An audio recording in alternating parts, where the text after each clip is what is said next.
Good morning everyone. तो ये जो वो आज का सेकंड पार्ट होगा, हम लोग डिस्कस कर रहे हैं बीएड का एंट्रेंस एग्ज़ाम जो अभी जो वो 2 दिन पहले 27 को हुआ। आज है 29 मई 2022 और डे है आज संडे। तो लास्ट टाइम हमने जो वो डिस्कस कर लिया था कि क्वेश्चन नंबर 27 और 28 डिस्कस कर लिया था। 27 क्वेश्चन था what is India's rank in the global synthetic diamond export. तो C will be the right answer. Third rank जो वो भारत की है, ठीक है, हीरे के निर्यात में।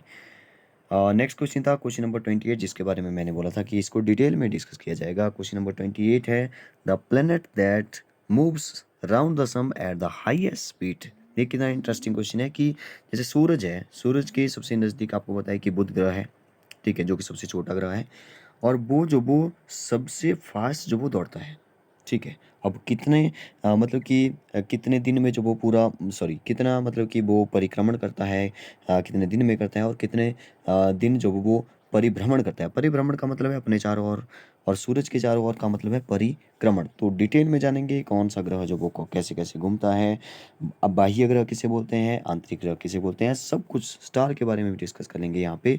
तो पूरा सोलर सिस्टम पूरा तो नहीं डिस्कस कर पाएंगे, लेकिन कुछ एक चीज़ें हैं जो कि जो मैं यहाँ पे बता पाऊँगा। मैंने बोला कि 25 मिनट के वीडियो में जब हम लोग डिस्कस करेंगे तो 25 के आसपास वही वीडियो रहेगी। पिछले वाली भी 25 थी, 25 से ज़्यादा मैं ना ही बनाऊँ तो जो अच्छा रहता है, क्योंकि बड़ी वीडियो हो जाती है तो फिर प्रॉब्लम हो जाती है। तो इसमें हम पढ़ेंगे अंतरिक्ष विज्ञान के बारे में, एस्ट्रोनॉमी के बारे में डिस्कस करने वाले हैं। चलिए स्टार्ट करते हैं। सबसे पहले तो आपको पता है कि हमारे जो भी प्लेनेट है वो कितने हैं, 8 है, ठीक है। 1 2 3 4 5 6 7 8, ठीक है।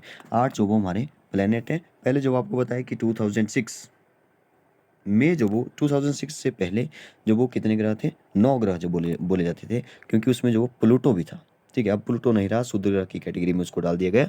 तो प्लूटो जो वो 2006 में ऐसा क्या हुआ कि प्लूटो को ग्रह की कैटेगरी से, प्लेनेट की कैटेगरी से बाहर निकाल दिया। ये पहले भी जो वो पिछले किसी पार्ट में बता चुका हूँ, फिर से जो वो डिस्कस करेंगे। इससे पहले कि हम लोग जाने कि प्लूटो को क्यों निकाल दिया जाए, आपको पता होना चाहिए कि ग्रह जो प्लेनेट होते हैं, ठीक है, जो प्लेनेट होते हैं उसकी डेफिनेशन क्या है, ग्रह जो वो क्या होंगे, कौन किसको जो वो ग्रह बोला जाएगा, कौन से खगोलीय पिंडों को ग्रह की कैटेगरी में रखा जाएगा, ठीक है। तो इसके लिए 4-5 बातें जो आपको याद रखनी है। सबसे पहली जल्दी जल्दी से बता देता हूँ। एक तो सूरज के चारों ओर घूमना चाहिए, ठीक है। पहली बात, सूरज के चारों ओर वो घूमना चाहिए। सूरज के चारों ओर का मतलब है, सूरज के चारों ओर परिक्रमा का मतलब है परिक्रमण। याद रखिए, मैं बीच में जो परिक्रमण या परिभ्रमण बोलूंगा तो परिक्रमण आप याद रखिए, परिक्रमण मतलब कि सूरज के चारों ओर, ठीक है। और अपने अक्ष पर घूर्णन, सेकंड बात ये होगी कि अपने अक्ष पर भी घूमता हो, तभी जो उसको ग्रह प्लेनेट बोला जाएगा, ठीक है। तो अपने अक्ष पर, जैसे हमारी पृथ्वी जो है सूरज के चारों ओर घूम रही है, ठीक है। तो पूरे जैसे सूर्य के चारों ओर पूरा चक्कर लगा रही है तो उसको परिक्रमण बोलेंगे। तो परिक्रमण जो वो कितने दिन में होता है, 365 डेज लगते हैं, ठीक है। और 6 घंटे जो वो और लेता है, ठीक है, हमारी पृथ्वी लेती है, ठीक है। तो इसको बोलेंगे परिक्रमण, ठीक है, मतलब कि उसको जो वो 1 साल बोलते हैं, ठीक है। तो वैसे ही जो वो पृथ्वी जो वो हमारे अपने चारों ओर, अपने अक्ष के चारों ओर भी घूमती है, ठीक है, जिसको कि हम एक दिन बोल देते हैं फिर, ठीक है। तो वैसे ही अगर हम सूरज के मतलब कि ग्रह को बोलें कि ग्रह जो वो होते क्या हैं, तो सबसे पहली बात आ गई कि सूरज के चारों ओर घूमने चाहिए। यहाँ पे सूरज है, चारों ओर घूमने चाहिए। दूसरी बात आ गई कि वो जो वो अपने अक्ष पर घूमने चाहिए, उसको परिभ्रमण बोलेंगे, ठीक है। तीसरा बात ये आ गई कि उसकी अपनी एक ग्रेविटी होनी चाहिए, मतलब ग्रेविटेशनल पावर होनी चाहिए उसके पास, ठीक है। जैसे हमारी पृथ्वी के ऊपर भी ग्रेविटी है, तो प्लेनेट के ऊपर भी जो वो ग्रेविटेशन पावर होनी चाहिए। बात करेंगे सबकी कि ग्रेविटेशन पावर जो वो कहाँ पे ज़्यादा है, किस ग्रह में ज़्यादा है, किस ग्रह में कम है, ठीक है। डिटेल में डिस्कस करेंगे, पूरी सिंपल भाषा में मैं आपको समझाने की कोशिश करूँगा। बिल्कुल वीडियो को पूरा देखिए, काफ़ी कुछ आपको जानने को मिलेगा। एक जो वो चौथी बात ये है कि उसका ग्रह का तो अपना प्रकाश नहीं होता है, ठीक है। तो अपना प्रकाश नहीं होगा, ठीक है। अपना प्रकाश होगा तो उसको कुछ और बोला जाएगा, ना कि ग्रह उसको बोला जाएगा, ठीक है। और अपना प्रकाश नहीं होता क्योंकि ग्रह जो वो आपको दिखाई देते हैं। अब अपना प्रकाश तो नहीं होता है, इसका मतलब है कि वो जो किसी और से मतलब कि लेंगे, प्रकाश लेंगे। तो आपको पता है कि सूरज से हम लोग जो वो लेते हैं। सूरज जो वो पृथ्वी से सबसे नज़दीक वाला है, और सूरज जो वो एक तारा है, ठीक है। तो इसके बाद जो वो हम लोग तारे के बारे में डिस्कस करेंगे, तारे जो वो कैसे बने, ब्लैक होल के बारे में भी थोड़ा सा डिस्कस कर लेंगे, ठीक है। तो सूरज जो वो सबसे नज़दीक है, तो यहाँ पे मैं बोलूँगा कि रूल ये है, मतलब कि कंडीशन ये है चार डेफिनेशन में कि सबसे नज़दीक वाला जो तारा होगा वहाँ से जो वो प्लेनेट जो वो अपना प्रकाश ले लेंगे उससे, ठीक है, निकटतम तारे से। तो अब पृथ्वी के नज़दीक जो वो कौन सा है, तो वो जो वो सूरज है, तो सूरज से जो वो प्रकाश हम लोग ले रहे हैं, हमारी पृथ्वी ले रही है। और सबसे इम्पोर्टेंट कारण जो वो मैं आपको बता देता हूँ कि प्लेनेट जो वो उसको बोला जाएगा जो अपने निश्चित पथ पर चल रहा हो। निश्चित पथ मतलब कि जैसे हमारा रास्ता है स्कूल से लेकर के घर तक, ठीक है, एक ही रास्ते से जाते हैं, ठीक है। तो वैसे ही उसका एक निश्चित पथ होना चाहिए, बिना किसी पथ को विचलित करे जो वो चलना चाहिए, ठीक है। अब देखिए इसका क्या मतलब है, प्लूटो को जो वो इसी कारण जो वो बाहर कर दिया कैटेगरी से, ग्रह की कैटेगरी से बाहर कर दिया 2006 में, ठीक है। क्यों? क्योंकि प्लूटो क्या करता था, देखिए प्लूटो जो वो लास्ट में आता है, नाइन्थ ग्रह जिसको बोला जाता है। इससे पीछे जो वो नेपच्यून होता है, इससे पीछे जो वो यूरेनस होगा, ठीक है। ए है यहाँ पे, मान लो ए है हमारा, प लिख दिया मैंने प्लूटो, और ये है नेपच्यून, सॉरी हाँ नेपच्यून, जिसको कि वरुण भी बोलते हैं। तो वरुण जैसे जो वो सूरज के चारों, यहाँ जैसे मान लिया मैंने सूरज है, ये जो वो इसके चारों ओर घूम रहा है। लेकिन प्लूटो पता है क्या कर रहा था, प्लूटो जो वो एक मतलब कि अपने चारों ओर तो घूम रहा था, सूरज के चारों ओर भी घूम रहा है, लेकिन ये जो वो इसके पथ को जो वो काट रहा था बीच में, किसके? क्योंकि नज़दीक जो वो कौन है, नेपच्यून है। तो नेपच्यून को जो बीच में से इसका पथ भी काट रहा था। अब इसके पथ को काटेगा तो टकरा भी सकता है कभी, ठीक है, आप समझ रहे होंगे, ऐसे ही बता रहा हूँ, ठीक है। तो इसके पथ को ये काट रहा है, अगर इसके पथ को काट रहा है तो यहाँ पे एक बात लिखी है डेफिनेशन में कि इसका जो वो पथ को काटना नहीं चाहिए, ठीक, किसी दूसरे प्लेनेट के। तो ये काट रहा है, इसका मतलब है इसको जो वो ग्रह की कैटेगरी से बाहर निकाल दिया। तो यही जो वो मेन कारण रहा है, ठीक है। मतलब एक ग्रह का जो वो एक स्पेशल एक मास होना चाहिए, ठीक है, आकार होना चाहिए, अपने चारों ओर घूमना चाहिए, परिक्रमण करना चाहिए, परिक्रमण करना चाहिए, ठीक है। तो ये जो वो कुछ बातें थी जिसके कारण जो वो प्लूटो को निकाल दिया।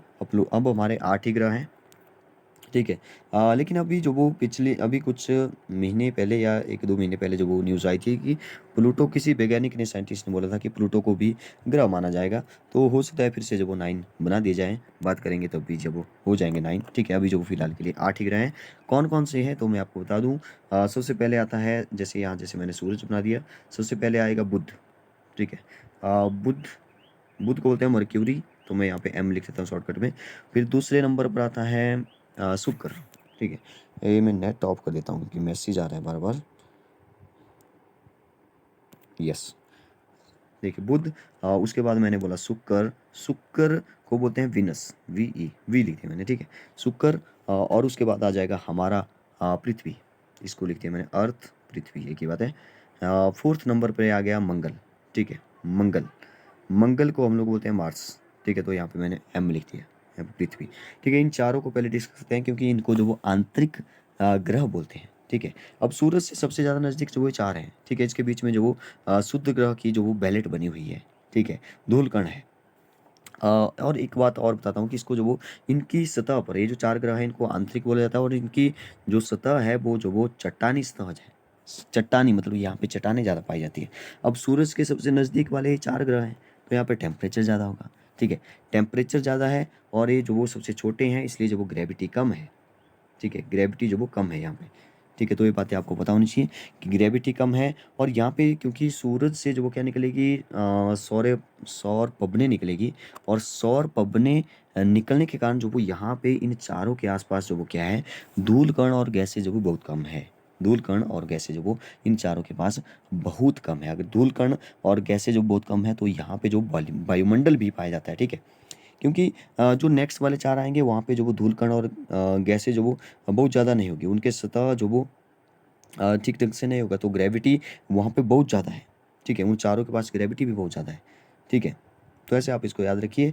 इनको जो वो इनको जो बाहर वाले आएँगे फिर 4, उनको जो जॉबियन ग्रह बोलते हैं। मैं बताऊँगा कि जॉबियन ग्रह और आंतरिक ग्रह में क्या-क्या डिफ़रेंस है, ठीक है। फिलहाल के लिए आप इतना याद रखिए कि जो बुध ग्रह है, ठीक है। तो बुध ग्रह जो वो क्योंकि सबसे नज़दीक है, आप यहाँ पे देख रहे होंगे नज़दीक है तो अपना चक्कर जो वो जल्दी से काट लेगा, ठीक है। तो ये जो वो कितने दिन में जो वो अपना परिक्रमण करता है सूर्य के चारों ओर, तो याद रखिए 88 डेज़ में जो वो ये पूरा सूर्य के चारों ओर चक्कर लगाता है, ठीक है। अगर इसका अपने चारों ओर अपने अक्ष पर घूमेगा तो ये लगाता है 58 डेज़, 58 डेज़ वो ये लगाता है। अगर हम बात करें कि कितना दूर है सूरज से, तो 58 मिलियन जो वो दूर है। इंटरेस्टिंग बात यह है कि ऐसे ही जो वो जैसे 100 के आसपास है वो फिर अगले वाला ग्रह है, ठीक है, ऐसे ऐसे 50-50 बढ़ता जाएगा, ठीक है, ऐसे अप्रॉक्सीमेट आप ऐसे इसको याद रख सकते हैं। वैसे पृथ्वी का भी आप निकाल लीजिए, अप्रॉक्सीमेट आप जो वो निकाल लेंगे। तो पहले जो बुध ग्रह के बारे में ही बात कर लेते हैं, फिर जो वो बाहर वाले जो बाह्य ग्रह है या जोबियन ग्रह जिसको बोलते हैं, ठीक है, उसके बारे में थोड़ा सा डिस्कस जरूर करेंगे, ठीक है। तो बुध ग्रह को जो वो क्या बोला जाता है, जैसे आपको पता है कि हमारा जो भी शनि ग्रह है उसको काला ग्रह बोला जाता है, ठीक है, पृथ्वी को नीला ग्रह बोलते हैं, ठीक है, शुक्र को जो वो सबसे ज़्यादा वहाँ पे जो वो टेम्परेचर है तो लाल ग्रह उसको बोलते हैं, ठीक है। तो वैसे ही जो वो बृहस्पति को पीला ग्रह बोल देते हैं, तो वैसे ही जो वो बुध को क्या बोलते हैं, वैसे ही बुध को जो वो हम लोग बोलते हैं वाणिज्य। याद रखिए इसको, वेरी इंपॉर्टेंट, किताबों में आपको कम ही मिलेगा कुछ इसका आंसर।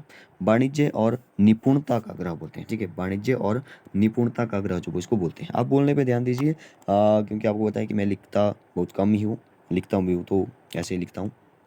तो इसको जो वो वाणिज्य और निपुणता का ग्रह भी बोलते हैं, ठीक है। और बुध के बारे में अगर हम बात करें तो अ, बुध को मर्क्यूरी बोलते हैं, और मर्क्यूरी सबसे निकटतम है और सबसे छोटा भी है, और अपना परिक्रमण जो वो 88 डेज में, और परिभ्रमण जो वो 58 डेज में जो पूरा करता है। और क्योंकि सूरज के सबसे नज़दीक है तो वायुमंडल इसके पास नहीं है, और सूरज के सबसे नज़दीक है इसलिए जो वो इसका कोई अपना उपग्रह भी नहीं है, सैटेलाइट भी नहीं है, और पृथ्वी का अपना है जो कि चंद्रमा है, ठीक है। और यहाँ पे जो वो एक इंटरेस्टिंग बात कि तापांतर बहुत ज़्यादा है, ठीक है। तापांतर का मतलब देखिए सबसे गर्म ग्रह नहीं है, सबसे गर्म ग्रह जो वो शुक्र है। ये बहुत ही इंटरेस्टिंग बात है, सबसे गर्म ग्रह जो वो, इसके बारे में मैं पहले भी बता चुका हूँ, मैं एक लाइन में बता देता हूँ, क्योंकि वहाँ पे गैसेस बहुत ज़्यादा है, तो इसलिए जो वो शुक्र सबसे गर्म है। लेकिन मैं बोल रहा हूँ यहाँ पे तापांतर बहुत ज़्यादा है, ताप में अंतर बहुत ज़्यादा है। अब देखिए ताप में अंतर, जैसे हमारे पृथ्वी पर क्या है कि दिन में जो वो टेम्परेचर जो वो एवरेज जो वो 30 के आसपास रख लो, ठीक है, या आजकल जो जैसे 20, 21, 23 ऐसे आसपास चला हुआ है, 30 तक पहुंच जाता है, 34, 35 तक पहुंच जाता है दिन का टेम्परेचर, ठीक है। एवरेज जो वो 30 रख लिया मैंने, ठीक है, मैक्सिमम जो वो कभी 45 या हमारे यहाँ पे हिमाचल में कभी पहुंच जाता है 45 तक, ठीक है। तो दिन का टेम्परेचर जो वो ये रहता है 30, जो वो एवरेज मैंने मान लिया, ठीक है। रात को भी ऐसा ही रहता है, जैसे 15 के आसपास रहता है रात को, ठीक है, टेम्परेचर कम हो जाता है क्योंकि सूरज नहीं होता है तो टेम्परेचर घट जाता है, ठीक है। लेकिन अगर आप बुध ग्रह की बात करें, मर्क्यूरी की बात करें, तो यहाँ पे ताप में बहुत अंतर है। दिन का जो टेम्परेचर है वो 427 डिग्री डिग्री सेल्सियस, जहाँ पे आपको पता है कि 100 डिग्री पर जो भाप बन के जो वो ऊपर उठ जाता है पानी, ठीक है, भाप बन जाता है, उबलने लग जाता है पानी 100 डिग्री पर। तो यहाँ पे जो वो 427 डिग्री पर क्या होगा, ठीक है। और तो और रात का जो टेम्परेचर है वो जो भी 173 डिग्री सेल्सियस है, इतना ताप में अंतर है यहाँ पे। तो आप सोचिए कि यहाँ पे जो वो जीवन नॉट पॉसिबल, ठीक है। जो हमारा मतलब आप जो वो अगर सोचते हैं कि मंगल ग्रह पे जाएं, अब बृहस्पति के पे जाएं, वो तो ठीक है, लेकिन अगर आप सोचेंगे कि बुध ग्रह पे जाएं, तो जो वो आपकी सोच से भी बाहर है, मतलब कि बुध ग्रह पे जाने के बारे में सोच रहे हैं बहुत, ठीक है, क्योंकि वहाँ पे जो वो कुछ पॉसिबल है ही नहीं, जीवन जो वो वहाँ पे पॉसिबल नहीं है।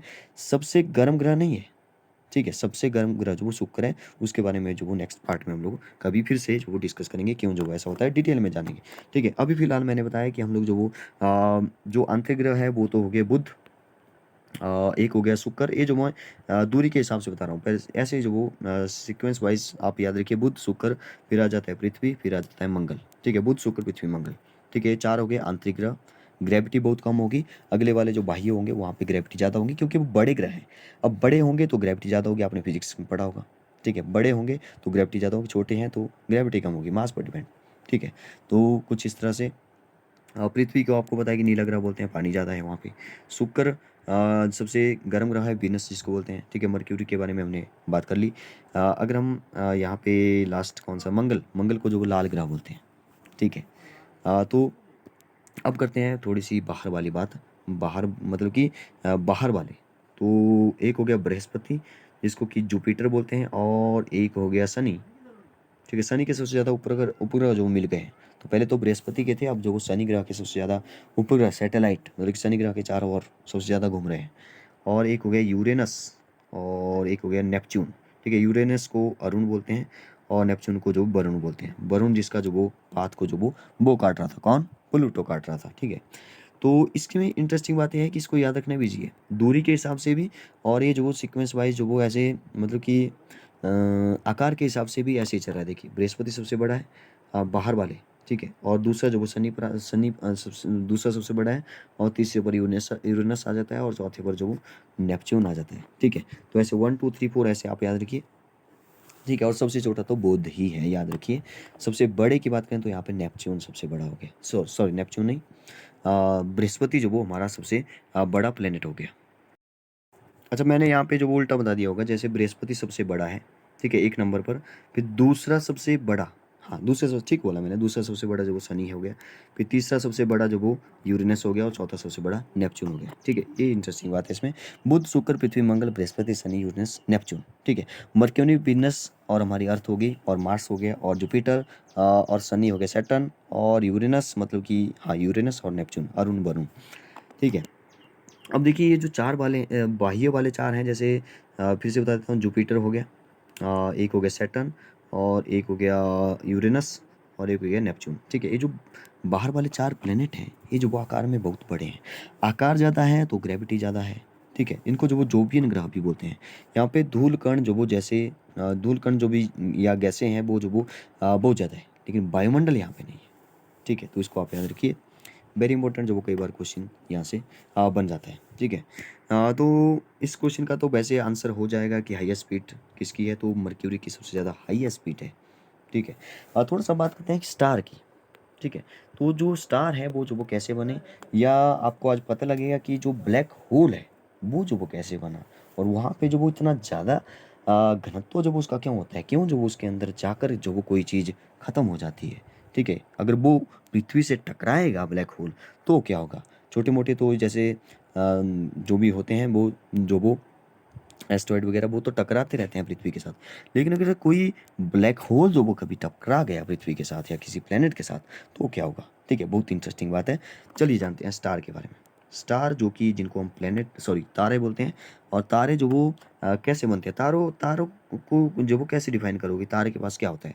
एक तो सबसे पहले तारों की जो वो अपनी लाइट होती है, अपना जो वो इनके पास प्रकाश होता है, क्योंकि सूर्य के पास अपनी लाइट है, तो अपना क्योंकि उसको भी तारा ही बोला जाएगा। सबसे बड़ा तारा जो वो नज़दीक हमारे सूरज ही है, तो सूरज को भी एक तारा जो वो हम लोग मानेंगे, ठीक है। और पृथ्वी जो वो नज़दीक तारे से ही लेगी, क्योंकि हमने अभी डिस्कस किया ग्रह जो वो नज़दीक वाले तारे से अपना प्रकाश लेंगे, तो हम जो वो सूरज से अपना प्रकाश ले लेते हैं, ठीक है।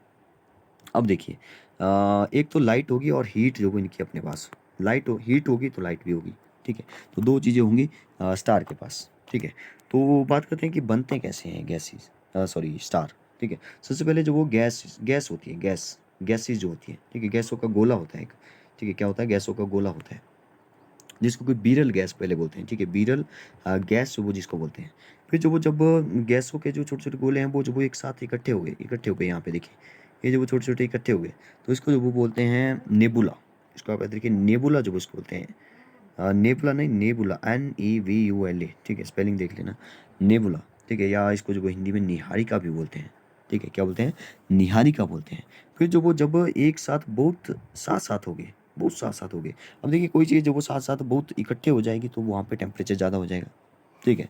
टेम्परेचर ज़्यादा हो गया, हीट जो वो वहाँ पे बन गई, हीट बन गई तो वहाँ पे जो वो लाइट प्रोड्यूस हो जाएगी, तो यहाँ पे लाइट बन गई, मतलब कि यहाँ पे जो वो तारा बन चुका है, ठीक है। तो कुछ इस तरह से तारा बनेगा। इसके बाद देखिए क्या होगा, ठीक है। इसके बाद जो वो क्या होगा, आपको बताया कि अब तारा जो वो चमकेगा, उसकी अपनी लाइट होगी। अब तारा कब तक चमकेगा चमकेगा, जब तक उसके पास जो वो मतलब कि जब तक उसके पास ईंधन होगा, ठीक है। जब तक इसके पास ईंधन होगा तब तक चमकता रहेगा। जब ईंधन जो वो खत्म हो जाएगा तब क्या होगा, ठीक है। अब देखिए ईंधन जो वो मान लो यहाँ पे जो वो 95% जो वो ईंधन बचा है यहाँ पे, ठीक है। तो इसको बोलते हैं रेड रेड जाइंट, जो वो इसको बोलते हैं रेड जाइंट, या इसको लाल दानव हिंदी में बोलते हैं रेड जाइंट, आप याद रखिए। 90% जो वो इसके पास बचा है, 95 या 90 रख लो, 90% जो वो उसके पास ईंधन बचा है, बाकी 10% जो वो यहाँ पे खत्म हो गया। यहाँ पे क्या होता है कि जो हाइड्रोजन होती है वो जो वो हीलियम में कन्वर्ट हो जाती है, ठीक है। याद रखिए हाइड्रोजन हीलियम में कन्वर्ट होती रहती है, ठीक है। तो कुछ इस तरह से जो वो यहाँ पे जो वो तारा क्या बन गया, रेड जाइंट जो वो बन गया। यहाँ तक जो वो प्रोसेस सेम रहता है सभी तारों का, ठीक है। मैंने क्या बोला, सब पहले जो वो गैसेज होंगी छोटी छोटी, फिर जो वो नज़दीक जैसे आ जाएंगी, फिर जो वो यहाँ पे हीट बन जाएगी, उनका अपना लाइट बन जाएगी, फिर जो वो यहाँ पे लाइट खत्म होगी, वो जो वो लाल रेड जाइंट बन जाएगा। यहाँ तक सेम है। इसके बाद वो एक ऊपर की तरफ मैं बताऊंगा आपको कैसे क्या हो रहा है, ठीक है। अब कई बार ऐसा होता है कि जो छोटे-छोटे तारे होते हैं उनके पास क्या होता है, मैं छोटे तारों की बात कर रहा हूँ, ठीक है? बड़े-बड़े की अभी थोड़ी देर बाद बात करेंगे। अब मान लो कि यहाँ पे जो वो कम हो रहा है, उसका ईंधन जो वो खत्म हो रहा है। अगर ईंधन खत्म हो गया तो वहाँ पे जो वो अगला स्टेप होगा व्हाइट ड्वार्फ, ठीक है? व्हाइट ड्वार्फ जिसको कि जीवाश्म तारा भी बोलते हैं। व्हाइट ड्वार्फ का मतलब है कि वहाँ पे जो वो मतलब कि 5% ही बची है अब। पहले यहाँ पे 90% थी जीवाश्म, ठीक है इसके पास। अब जो 5% ही बचा, अब खत्म होने वाला है, तो वहाँ पे बोलेंगे व्हाइट ड्वार्फ इसको। ठीक है, श्वेत तारा या सॉरी जीवाश्म तारा भी इसको बोलते हैं, मतलब कि इसमें कुछ अंश बचे हैं जीवाश्म, ठीक है, तो उसको जीवाश्म तारा भी यहाँ पे बोल देते हैं। इसके बाद जो 5% थी अभी, अब जो वो बिल्कुल ख़त्म ही हो गई। अब जो वो क्या हुआ, बिल्कुल ख़त्म होगी तो जो वो ब्लैक हो जाएगा, तो इसको बोलेंगे ब्लैक ड्वार्फ। ठीक है, ये प्रोसेस रहता है। ब्लैक ड्वार्फ बनने के बाद जो आपको पता है कि ये जो वो नहीं चमकेगा, बाकी जो वो थोड़े थोड़े चमकते रहेंगे। ब्लैक जैसे हो गया वो, जो वो चमकना खत्म हो जाएगा, उसका चमकना बंद हो गया, तो वो जो वो एक प्रकार से जो भी अंतरिक्ष में आपको पता है बहुत सारे खराब जो वो ऐसे ही घूमे रहते हैं, ठीक है, जैसे सैटेलाइट जो वो घूमे रहते हैं वो खराब हो जाते हैं, तो एक प्रकार से वो जो वो मतलब कि जैसे हमारे यहाँ पे कचरा होता है, तो वैसे ही कचरे के जैसे जो वो घूमते रहते हैं। तो ब्लैक ड्वार्फ हो गए, अब खत्म हो गए। ठीक है, एक तो यहाँ पे ये होगा। ये तो मैंने छोटे ग्रह के बारे में बात की, यहाँ तक प्रोसेस सेम रहेगा जैसे जैसे बनते जाएंगे। अब मान लो कोई बड़ा तारा है, यहाँ पे जो वो बहुत ज़्यादा गैसेज है, बहुत ज़्यादा गैसेज इकट्ठी हुई, बहुत बड़ा तारा हो गया। ठीक है, मैं बताऊंगा कि कितना गुना सूरज से कितना गुना छोटा है, कितना गुना कम होता है या ज़्यादा होता है, तब जो वो ये ऐसा होता है। अब मान लो बहुत बड़ा जो वो यहाँ पे तारा यहाँ जैसे पहुँच गया, मतलब कि यहाँ जैसे क्या हुआ कि 90% जो वो यहाँ पे इसके पास अब बचा है। ठीक है, बहुत अब बहुत बड़ा तारा है, छोटा नहीं होगा। छोटा होगा तो इसी प्रोसेस से वो गुजरेगा लास्ट तक, ब्लैक ड्वार्फ तक। लेकिन अगर बड़ा होगा तो क्या होगा? अब बड़ा होगा तो उसके बाद जो वो ये बन जाएगा अभिनव तारा। क्या बन जाएगा? एक साइड को बता रहा हूँ, अभिनव तारा जो वो यहाँ पे बन जाएगा। और अभिनव तारा जो वो बन जाएगा, तो अभिनव तारा जो वो विस्फोट करेगा। इसलिए जो वो अभिनव तारे को जो वो विस्फोट तारा जो वो बोलते हैं। यहाँ पे एक बात मैं आपको यहाँ पे ऐड कर दूँ कि अभिनव तारा मतलब कि सूरज से कंपेयर करते हैं, ठीक है? अब मैं बोल रहा हूँ बड़ा या छोटा। अब बड़ा या छोटा तो तभी बोला जाएगा जब किसी के साथ कंपेयर करेंगे। अब मैं बोल रहा हूँ कि बड़ा तारा होगा। अब सूरज से कितना बड़ा या कितना छोटा होगा, जब वो ऐसी प्रोसेस के साथ गुजरेगा, तो सूरज से जो वो लगभग 1.5 गुना का, अगर एग्जैक्ट याद रखना है, 1.44 टाइम्स बड़ा होगा, तो वो अभिनव तारा बनेगा। अगर लेस देन 1.44 होगा, तो जो वो क्या बन जाएगा, फिर जो वो व्हाइट डार्क बनेगा, और फिर जो ब्लैक डॉर्फ वो बन जाएगा। अब मैं यहाँ पे बात कर रहा हूँ कि बड़ा तारा मतलब अभिनव तारा कब बनेगा वो, जब जो वो सूरज से जो वो ये तारा जो वो 1.44 टाइम्स बड़ा होगा। ठीक है, मतलब कि 1.5 गुना बड़ा होगा, तब ये अभिनव तारा बनेगा। और अभिनव तारा बनने के बाद जो वो ये फट जाएगा। अब वो फट जाएगा तो ये जो वो चार जो वो यहाँ पे ऑप्शन में जो वो आ जाएगा, मतलब कि चार कंडीशन जो वो इसकी मतलब चार में बढ़ जाएगा। चार में नहीं बटेगा, सॉरी। जैसे या तो ए बन सकता है चार, कौन सा, एक तो न्यूट्रॉन है, यस। एक तो न्यूट्रॉन तारा जो वो जिसको बोलते हैं, या तो न्यूट्रॉन तारा बनेगा, ठीक है। या तो ये जो वो पल्सर तारा बनेगा, ठीक है, पल्सर बाइक, ठीक है, बाइक की नहीं है ये, ठीक है, नाम है पल्सर।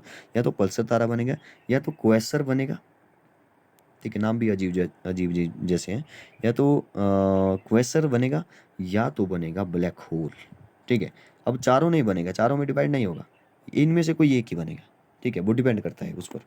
ठीक है, अब देखिए न्यूट्रॉन तारा जो वो इसमें प्लस माइनस कुछ नहीं होता है, न्यूट्रल होता है, तो इसको न्यूट्रॉन तारा बोल दिया। ठीक है, और ये जो पल्सर और क्वेसर होते हैं, ठीक है, ये दोनों जो बहुत तेज गति के साथ जो वो घूर्णन करते हैं। कई बार एग्जाम में पूछा जा चुका है कि पल्सर जो वो क्या है। पल्सर जो वो एक टूटा हुआ तारे का जो वो एक पार्ट है छोटा सा, जो कि बहुत तेज गति से घूर्णन करता है। तो पल्सर और क्वेसर जो वो तारे के ही छोटे छोटे पार्ट हैं, जो कि तारा टूट चुका है, विस्फोट हो चुका है, उसके बाद जो छोटे छोटे घूम रहे हैं, वो जो वो क्या होंगे, बहुत तेज गति के साथ घूर्णन करते हैं। तो वो है पल्सर और क्वेसर। आप ऐसे याद रखिए, पल्सर जो बाइक होती है बहुत तेज दौड़ती है, तो ऐसे याद रख लीजिए कि पल्सर या क्वेसर।